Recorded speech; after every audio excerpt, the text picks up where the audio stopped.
Breaking news Vizianagaram పేలుళ్ల కుట్ర కేసులో 4వ రోజు విచారణ ప్రారంభమైంది. నిందితులు సిరాజ్, సమీర్లను చెన్నై నుంచి వచ్చిన ఎన్ఐఏ బృందం ప్రశ్నిస్తోంది.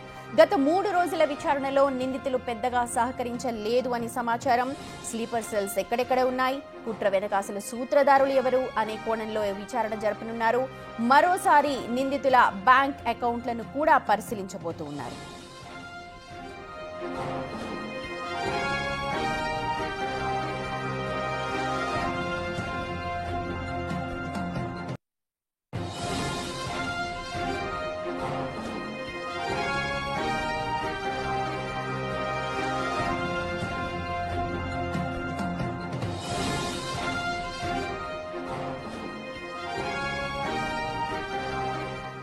రెడ్డి విచారణకు సంబంధించిన అప్డేట్స్ అందించడానికి విజయనగరం నుంచి మా ప్రతినిధి శివశంకర్ లైవ్ లో జాయిన్ అవుతూ ఉన్నారు. శివశంకర్, గత 4 రోజులుగా కస్టడీలో ఉన్నారు కానీ సహకరించట్లేదు అని సమాచారం. ఇవాళ ఏ ప్రశ్నలు అడిగే అవకాశం కనిపిస్తోంది? అలాగే మరోసారి బ్యాంక్ అకౌంట్లను పరిశీలిస్తారు అధికారులను ఇన్ఫర్మేషన్ అందుతోంది. ఒకసారి అనాలిసిస్ చెప్పండి.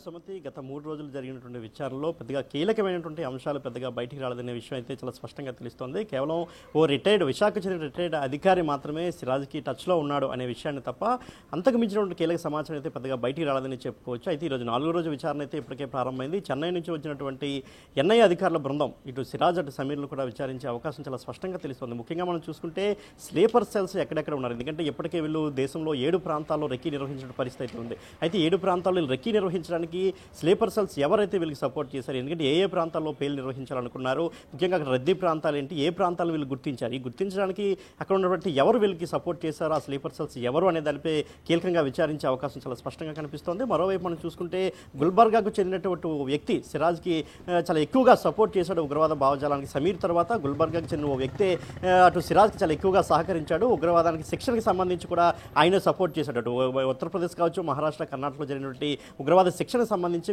గుల్బర్గాకు చెందిన ఓ వ్యక్తి సిరాజ్కి ఎక్కువగా సహకరించినట్టు తెలుస్తోంది. భౌతికంగా అటు సిరాజ్ శిక్షణకి హాజరవడానికి ఆయనే ప్రధాన కారణంగా తెలుస్తోంది. ఆ వ్యక్తి ఎవరు అనే దానిపై కూడా అన్ని కోణాల్లో కూడా దర్యాప్తు చేస్తున్న పరిస్థితి. ఆ వ్యక్తి ఎక్కడ ఉంటాడనే దానిపై సిరాజ్ను ప్రశ్నించే అవకాశం చాలా స్పష్టంగా కనిపిస్తుంది. మరోవైపు మనం చూసుకుంటే అటు సౌదీ, అదేవిధంగా ఒమన్ దేశాల నుంచి వస్తున్నటువంటి ఆర్థిక లావాదేవీలకు సంబంధించి మరింత తీవ్రంగా ఈరోజు విచారణ ఉండే అవకాశం ఉంది. ఎందుకంటే ఆర్థిక లావాదేవీలకు సంబంధించి అహిం సంస్థకి సంబంధాలు ఉన్నాయి అనే దానిపై కూడా తెలిసే అవకాశం ఉందా?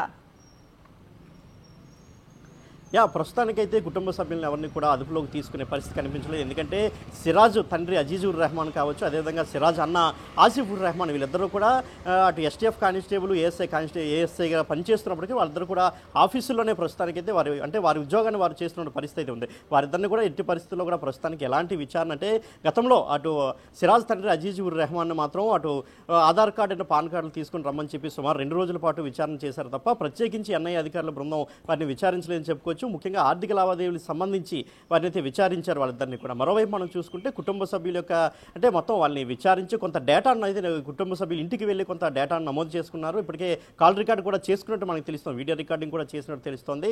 దీని ప్రకారం అంటే సిరాజ్ సమీర్ల విచారణ కొంత కొలిక్కి వచ్చిన తర్వాత కుటుంబ సభ్యుల్ని పూర్తి స్థాయిలో విచారించే అవకాశం కూడా కనిపిస్తోంది. సుమతి, శివశంకర్, బ్యాంక్ ట్రాన్సాక్షన్స్ కి సంబంధించి ఇన్ఫర్మేషన్ తీసుకోవడానికి బ్యాంక్ అధికారులని ఎక్కడెక్కడ ట్రాన్సాక్షన్స్ జరిగాయి, ఎంత మొత్తంలో జరిగాయన్న డీటెయిల్స్ ఏమైనా బయటకు వస్తున్నాయా? మనం చూసుకున్నట్లయితే సిరాజ్ అకౌంట్కి సంబంధించి సుమారు 40 లక్షలు, కుటుంబ సభ్యులకు సంబంధించి మొత్తం 30 లక్షలు, టోటల్గా 70 lakhs ఫైనాన్షియల్ ట్రాన్సాక్షన్స్ జరిగినట్లయితే ఇప్పటికీ అన్ని అధికారులు నిర్ధారణకు వచ్చినట్లు మనకు తెలుస్తూ ఉంది. ఇప్పటికే ఎందుకంటే ఒక డీసీసీబీ బ్యాంక్ మాత్రమే కాకుండా సుమారు 10 జాతీయ బ్యాంకులు అయితే సిరాజ్కు అకౌంట్లు ఉన్నట్టు ఇప్పటికే గుర్తించారు. ఆ అకౌంట్లన్నీ కూడా ఇప్పటికే అధికారులు కూడా సీజ్ చేసిన పరిస్థితి. ఎక్కడ కూడా ఆర్థిక లావాదేవీలను కూడా ఎక్కడికక్కడ నిలిపివేసిన తర్వాత అటు సిరాజ్ తండ్రి 2 సార్లు బ్యాంక్ వెళ్ళి బ్యాంక్ లాకర్ కూడా ఓపెన్ చేయడానికి ప్రయత్నించిన పరిస్థితి నేపథ్యంలో బ్యాంక్ లావాదేవీలపై ఎక్కువగా దృష్టి పెట్టిన పరిస్థితి కూడా కనిపిస్తూ ఉంది. Right Shivashankar, thank you so much. మొత్తానికి 4వ రోజు విచారణ అయితే కొనసాగుతోంది. ఇటు సమీర్ అలాగే తన ఇద్దరిని కూడా సిరాజ్ని ఇద్దరిని కూడా విచారణకు చేస్తూ ఉన్నారు అధికారులు, కానీ పూర్తిగా సహకరించట్లేదు అన్న సమాచారం అయితే అందుతోంది.